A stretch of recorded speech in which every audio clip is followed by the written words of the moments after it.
কাশ্মীর পৃথিবীর ভূস্বর্গখ্যাত এই অঞ্চলটি যেন দক্ষিণ এশিয়ার এক অস্থিরতার নাম। বছরের পর বছর ধরে এই ভূখণ্ড রক্তক্ষয়ী সংঘাত, আন্তর্জাতিক টানাপোড়েন আর অজস্র মানুষের জীবনহানির গল্পে জড়ানো এক ভূমি। সম্প্রতি সেই কাশ্মীর আবারও রক্তাক্ত হল। পেহেলগাম এক শান্ত পাহাড়ি পর্যটন কেন্দ্র, যেখানে স্নিগ্ধ প্রকৃতির কোলে ঘুরতে আসে হাজারো মানুষ। সেখানে ঘটে গেল এক ভয়াবহ বন্দুক হামলায় প্রাণ গেল ২৬ জনের, আহত হয়েছেন আরও অনেকে। এমন এক হামলার পর পরিস্থিতি যা হওয়ার তাই হয়েছে। পারমাণবিক শক্তিধর দুই প্রতিবেশী রাষ্ট্র ভারত ও পাকিস্তানের মধ্যে আবারও উত্তেজনার পারদ চড়েছে। নয়াদিল্লি সরাসরি ইসলামাবাদকে দোষারোপ করেছে।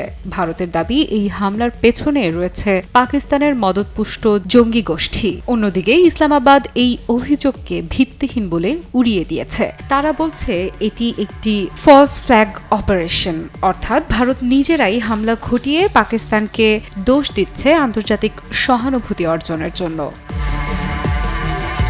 এই ঘটনার ঠিক পরেই ভারত একের পর এক কঠোর পদক্ষেপ নেয়। পাকিস্তানের নাগরিকদের জন্য ভিসা বাতিল করে, সিন্ধু নদীর পানি চুক্তি স্থগিত করে, এমনকি সীমান্ত এলাকায় নিরাপত্তা জোরদার করা হয়। প্রতিক্রিয়ায় পাকিস্তানও চুপ করে থাকেনি। তারাও ভারতীয়দের ভিসা বাতিল করেছে, ভারতের সঙ্গে দ্বিপাক্ষিক বাণিজ্য বন্ধ করেছে, এমনকি ভারতের বিমানের জন্য নিজেদের আকাশসীমা বন্ধ করে দিয়েছে। এই পাল্টাপাল্টি সিদ্ধান্তে শুধু দুই দেশের মধ্যে কূটনৈতিক সম্পর্কই নয়, দুই দেশের সাধারণ মানুষের জীবনও পড়েছে হুমকির মুখে।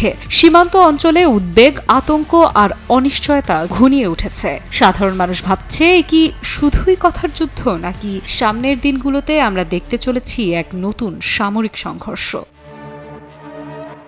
এই পরিস্থিতির মাঝে সবার দৃষ্টি ছিল আন্তর্জাতিক মহলের দিকে। বিশেষ করে যুক্তরাষ্ট্র কি বলছে সেটি ছিল অনেকের কৌতূহলের বিষয়। কিন্তু হতাশ করেছে ওয়াশিংটন। একটি নিয়মিত সংবাদ সম্মেলনে মার্কিন পররাষ্ট্র দপ্তরের মুখপাত্র ট্যামি ব্রোস বলেন, তারা সন্ত্রাসবাদের বিরুদ্ধে। ভারতের পাশে তার কথা এই পর্যন্তই। তবে দুই দেশের উত্তেজনা নিরসনে কোনো মধ্যস্থতার ইচ্ছা বা উদ্যোগ নেই বলে স্পষ্ট করে দেন তিনি। আগের মেয়াদে প্রেসিডেন্ট ট্রাম্পের সময় পাকিস্তান ভারত শান্তি প্রস্তাব নিয়ে যে আলোচনা হয়েছিল, সেই প্রসঙ্গ উঠতেই মুখপাত্র বলেন, এই বিষয়ে তিনি কোনো মন্তব্য করতে চান না। তিনি এটিও জানান, কাশ্মীর পরিস্থিতি সম্পর্কে তারা নিবিড়ভাবে পর্যবেক্ষণ করছে, তবে কোনো অবস্থান নিচ্ছে না। স্বাস্থ্যকর অল টাইম হানিকম, সব সময় অল টাইম হেলদি লাইফ। এমন মন্তব্যে অনেকেই হতাশ, কারণ বিশ্বের শক্তিধর রাষ্ট্রগুলোর পক্ষ থেকে কার্যকর হস্তক্ষেপ ছাড়া এই উত্তপ্ত পরিস্থিতি যে আরও ভয়াবহ রূপ নিতে পারে সেই আশঙ্কা থেকেই যাচ্ছে। কাশ্মীর নিয়ে অতীতের যে কোনো উত্তেজনাই শেষ পর্যন্ত সাধারণ মানুষকেই মূল্য দিতে হয়েছে।